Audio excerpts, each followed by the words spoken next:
India versus West Indies super 8-এর last match, যে জিতবে সোজা সেমিফাইনালে।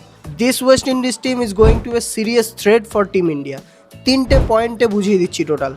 Point number 1, Indian batting line আপকে কিন্তু আমরা প্রথম থেকে টুর্নামেন্টে স্ট্রাগল করতে দেখেছি, সে ওপেনিংয়ে হোক কিংবা ফিনিশারে হোক।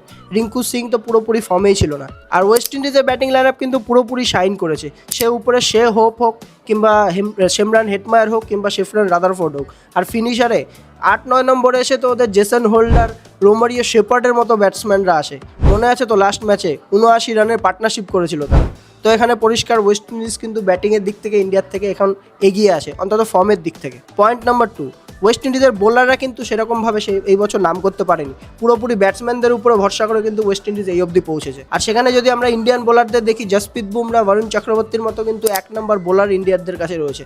তো এখানে ইন্ডিয়ার কাছে কিন্তু এইদিকে আপার হ্যান্ড রয়েছে বোলিংয়ের দিক থেকে, এবং সবথেকে ভাইটাল বোলাররা এই দুজনই হতে চলেছে ইন্ডিয়ার তরফ থেকে, সেটা হচ্ছে জসপ্রীত বুমরা আর বরুণ চক্রবর্তী। তো এখানে ইন্ডিয়া জিতে গেল। পয়েন্ট নাম্বার 3, কলকাতা ইডেন গার্ডেন্সে ম্যাচ হতে চলেছে।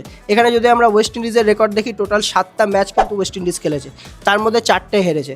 ইন্ডিয়ার কাছে এটাই খুশখবরি যে 4টে ম্যাচই কিন্তু ইন্ডিয়ার কাছে হেরেছে, আর বাদবাকি 3টে ম্যাচ কিন্তু এখানে ওয়েস্ট ইন্ডিজ অনেক ভালো পারফর্ম করেছে। তার মধ্যে 2টো ম্যাচই কিন্তু এই ওয়ার্ল্ড কাপেই ছিল, যে 2টো ম্যাচে কিন্তু অলরেডি এই মাঠে ওদের খেলা আছে, তো ওদের মাঠের কিন্তু কন্ডিশন জানে।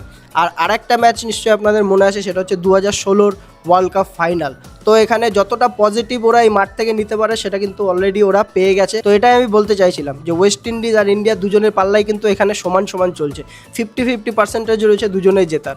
একটা সত্যি কথা বলবো, সিরিয়াসলি ভয় লাগছে।